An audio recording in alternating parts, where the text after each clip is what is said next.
A man named Walter Cruz cleaned the same office building for 31 years.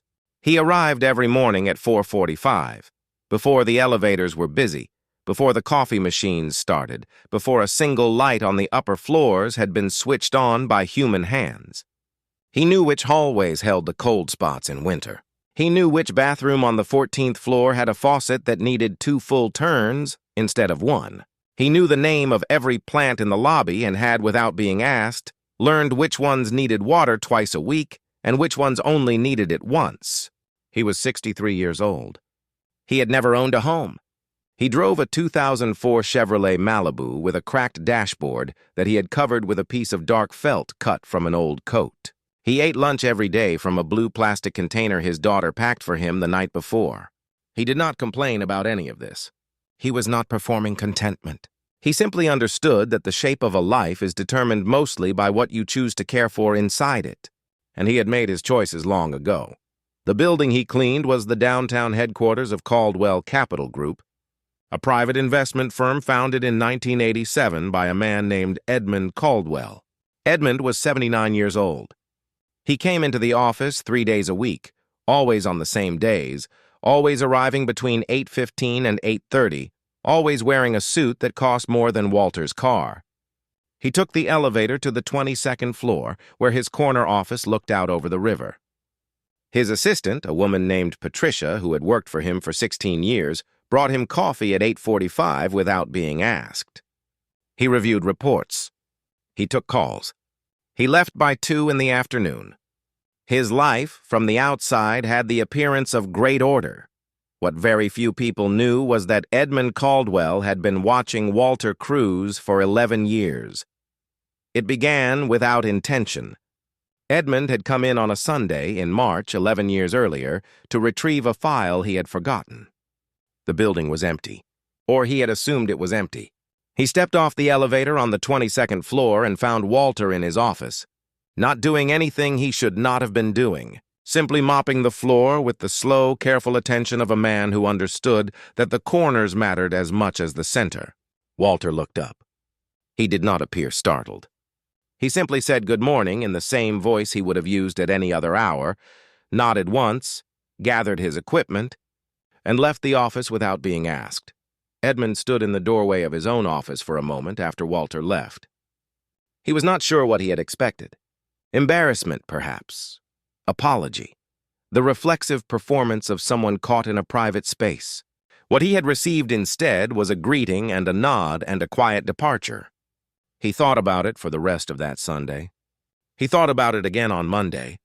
He mentioned it to no one.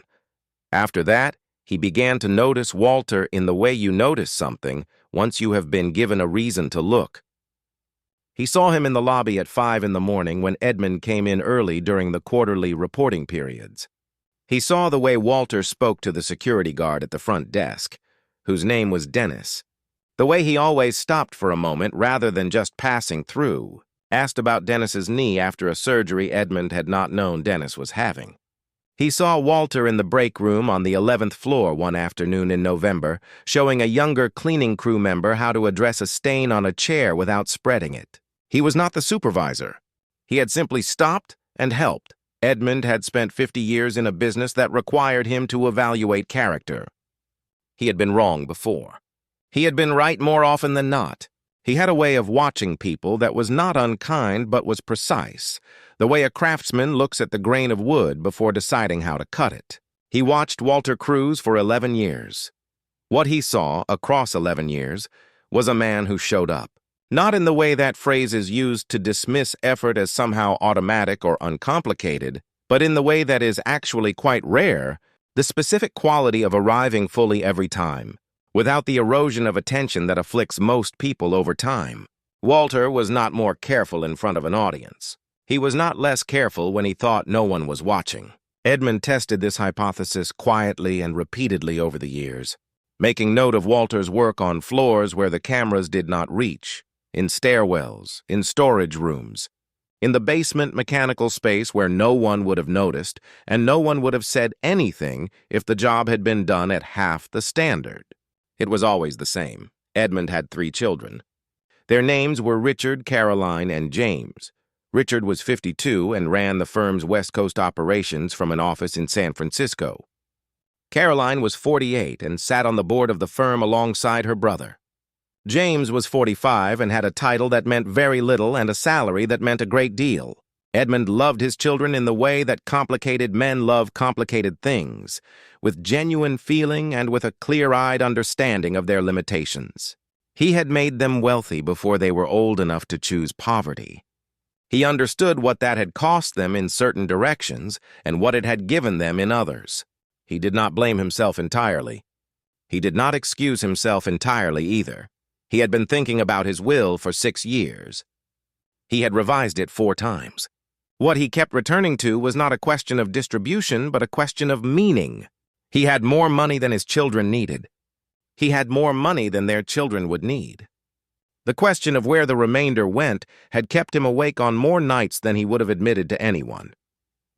On a Tuesday in October, Edmund called his attorney, a man named Garrison Bell, who had handled Edmund's legal affairs for 22 years.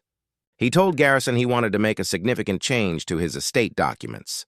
He described what he intended to do. Garrison was quiet for a moment on the other end of the line. Then he asked Edmund if he was certain.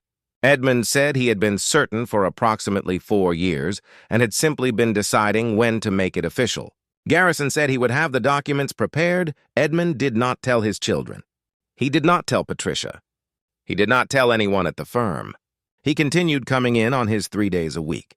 He continued arriving between 8:15 and 8:30. On the mornings when Walter was in the lobby, he nodded to him, the same nod he had always given, neither more nor less, and Walter nodded back. The same way he always had. Edmund Caldwell died on a Wednesday morning in late February. He was at home, not in the hospital, which was what he had asked for. Patricia was informed first. She called Richard. Richard called Caroline. Caroline called James. The firm issued a statement. The obituary ran the following day. It mentioned his philanthropy, his decades of leadership, his love of sailing, his 3 children and 5 grandchildren. It did not mention Walter Cruz. Walter found out about Edmund's death the way he found out about most things that happened at Caldwell Capital Group, from Dennis, the security guard, who told him on Thursday morning when Walter arrived at 4:45. Walter stood at the security desk and listened. He said he was sorry to hear it. He meant it. He had liked Edmund Caldwell in the quiet and unpresumptuous way you can like someone you have never had a full conversation with, but whose presence has always been decent to you. He went up to the 22nd floor and cleaned the office the same way he always had. He did not know why exactly. It seemed like the right thing to do. He did the corners carefully. The call from Garrison Bell's office came 11 days later. Walter was at home when it came. A Friday afternoon, sitting at his kitchen table with a cup of coffee, still in his work clothes because he had come home and sat down before remembering to change. His daughter, Tamara, was in the next room with her 2 children, 7 and 4, who were staying for the weekend. When his phone rang and the woman on the other end identified herself as calling from the offices of Bell and Hargrove, Walter assumed it was something administrative, a benefits form, perhaps a union matter, some document that needed a signature. The woman asked if he was Walter Anthony Cruz. He said he was. She asked if he had been employed as a custodial services worker at Caldwell Capital Group for the past 31 years. He said he had. She told him that the office of Garrison Bell would like to schedule a meeting at his earliest convenience regarding the estate of Edmund Caldwell. Walter was quiet for a moment. He asked her to repeat what she had said. She did. He wrote down the address and the time of the appointment on the back of an envelope that had been sitting on the table. He thanked her and hung up. He sat with his coffee for a few minutes. Then he went to the doorway of the other room and told Tamara he needed to talk to her about something. Tamara was 34. She worked as a medical billing specialist for a clinic on the east side of the city. She was raising her 2 children largely on her own, her marriage having ended 3 years earlier in a manner that had been neither dramatic nor clean.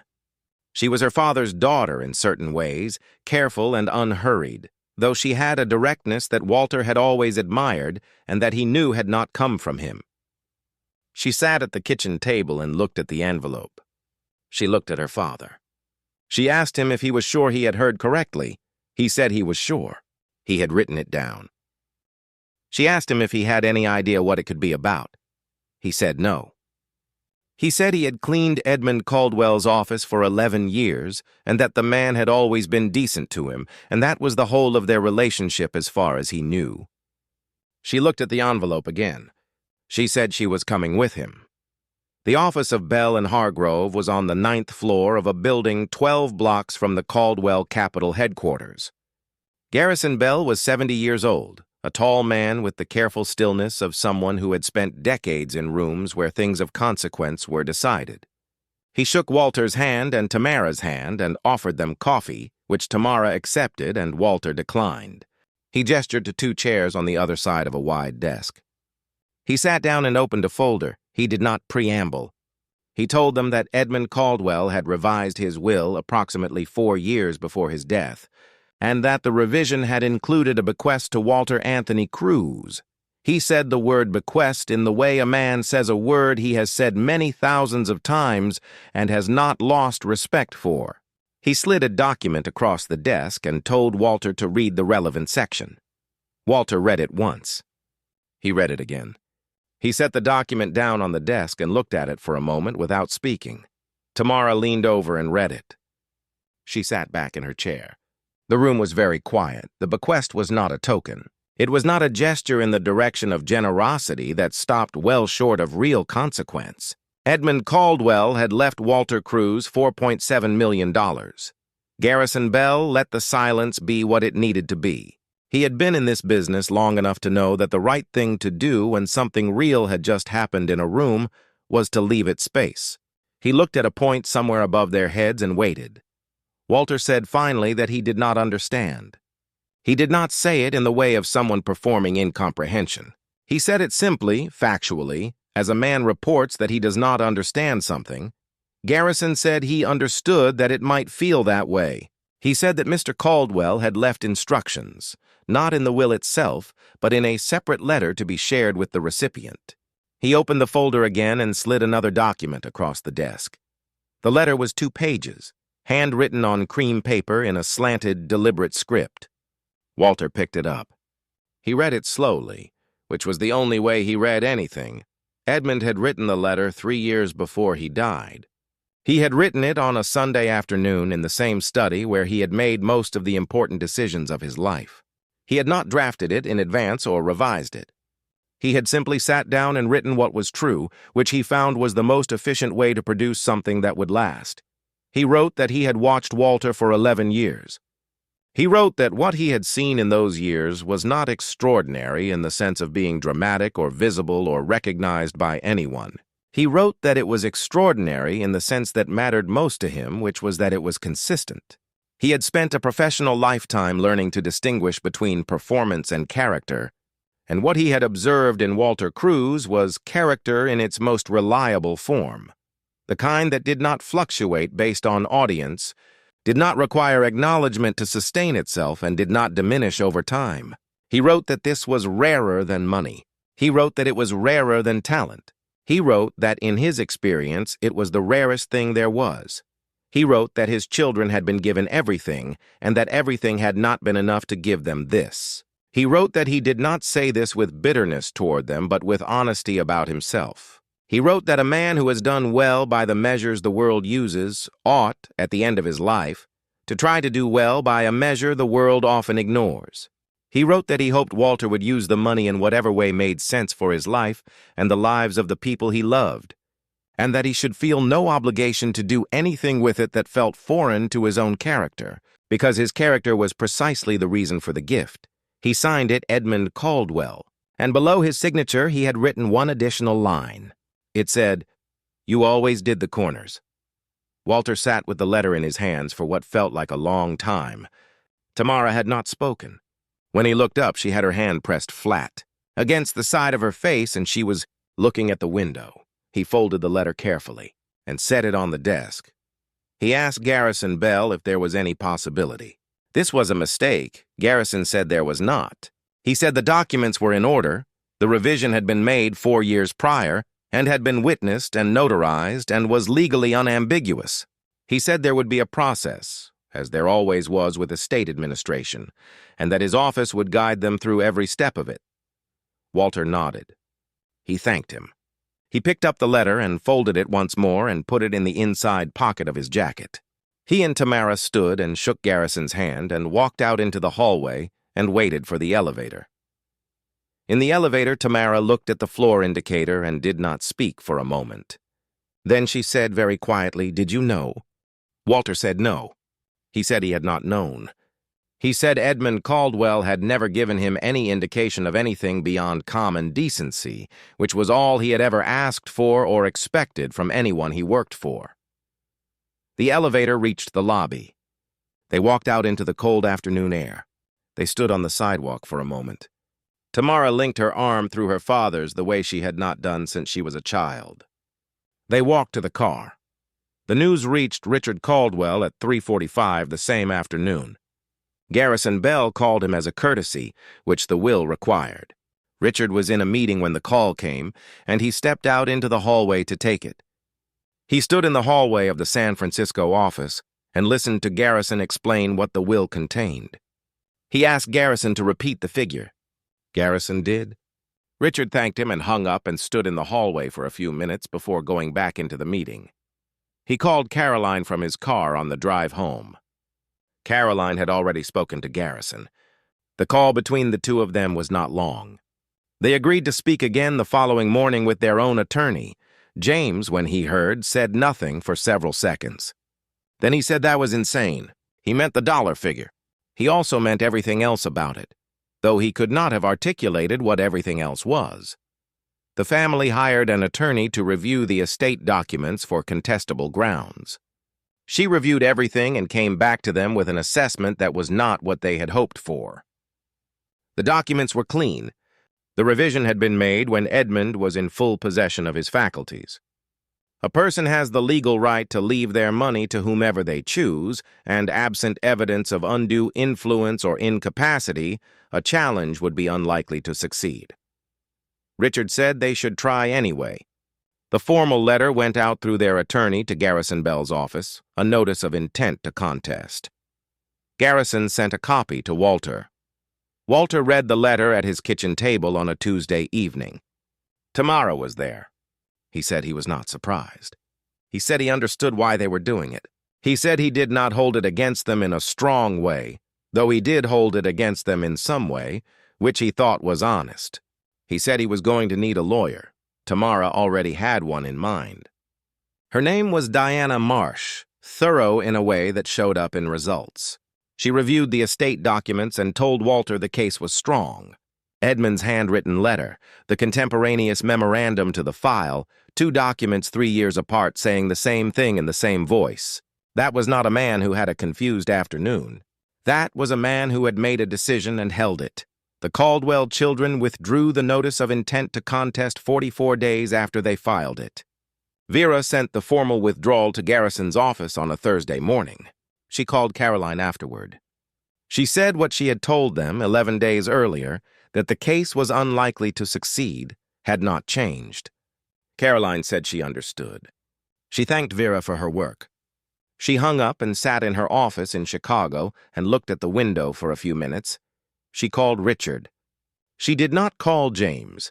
The estate administration took 7 months in total, which Garrison said was about average for an estate of this complexity. During those 7 months, Walter continued to go to work. He arrived every morning at 4:45. He cleaned the building the same way he always had. People at the firm knew about the bequest because word had moved through the office in the way that word moves through any contained community, quickly and with some distortion, but arriving more or less at the truth. The reactions were varied. Some people were quietly moved by it in a way they would not have been able to explain. Some people thought it was unusual. Some people thought it was unfair, which said something about what they believed fairness meant. A few people said nothing about it at all, but looked at Walter a little differently when they passed him in the hallway, not unkindly, just with the particular attention you give something you have been made to see for the first time. One person who said nothing different and looked at Walter no differently was Dennis at the security desk. He had always talked to Walter for a few minutes in the morning. He continued to do so. He asked about Walter's knee one week in April when Walter came in moving a little stiffly. He mentioned his own grandchild's school play the following week. He said nothing about the money. Walter appreciated this more than Dennis knew. When the administration was complete and the funds were transferred, Walter sat with Tamara and Diana Marsh at a table in Diana's small office and worked through what needed to happen. Walter paid Diana first.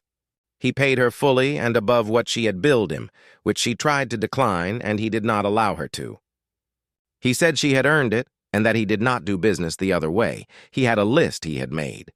It was not a long list. He was not a person whose desires had expanded in the months since the letter had arrived. He had thought carefully about what the money could do that would be consistent with the kind of man he was, and he had arrived at a list that looked more like him than like someone else's idea of what a person with money was supposed to want. The first thing on the list was Tamara's house. She had been renting for 7 years. The house she rented was small and adequate, and the landlord had raised the rent twice in 3 years. Walter sat with her and a real estate agent he had found through Diana, and they looked at houses in the neighborhood where Tamara had lived for most of her adult life, close to the school the children attended, close to the clinic where she worked. They found one in May. Walter paid for it. He paid for it in full, not because he was showing off, but because he had done the calculation and understood that the interest on a mortgage paid over 30 years was money that could go somewhere else, and he was not a man who paid for things twice if he did not have to. The second thing on the list was a fund for his grandchildren's education. He set it up through an account Diana helped him establish. He put enough in it to cover 4 years at any school they might choose, plus some room on top of that for the ways plans change. The third thing on the list was the church his mother had attended for 40 years and where Walter had grown up, a congregation in the neighborhood where he was born that had a leaking roof and a furnace that was failing, and a congregation that had been trying to raise money for repairs for 3 years. He called the pastor, a man he had known since childhood, and told him what he intended to give.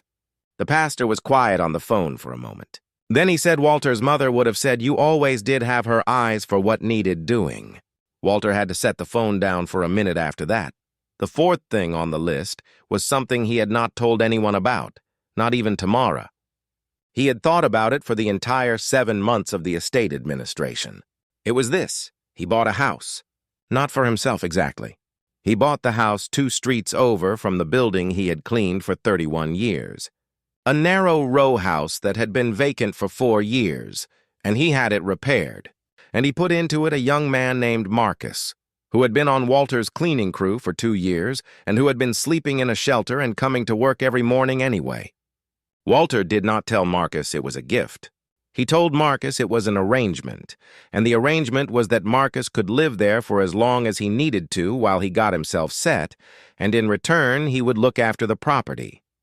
Marcus asked what looking after the property meant. Walter said it meant doing the corners. Marcus looked at him for a moment. He said he didn't follow. Walter said he would. Walter kept his job for 2 more years. He retired on a Friday in the fall, arriving at 4:45 one final time, cleaning the building the same way he always had. He said goodbye to Dennis, who shook his hand and said it had been an honor. He drove home. He sat at his kitchen table. He opened the drawer where he had kept the letter and read it one more time. He read Edmund's careful handwriting. He read the last line. You always did the corners. He thought about what it means to care for something in the dark when no one is watching. He had always done it right, not because he suspected someone was there, but because the kind of man he was did not make exceptions based on audience. What happened to him was not a story about wealth finding the deserving. He had simply been himself, and a man with the capacity to see had seen him. It was about what it means to be seen accurately. It was about the way a whole life can be contained in the attention you give the things no one is checking, in the care you take with the parts that don't count, in the quiet decision to do the corners every time. Before you go, I want to ask you something. Have you ever given your full effort when you were certain no one was watching? Tell me in the comments. If this story stayed with you, share it with someone today who needs to hear that the quiet work counts. Subscribe and turn on the bell. Thank you for watching all the way to the end. I will see you in the next one.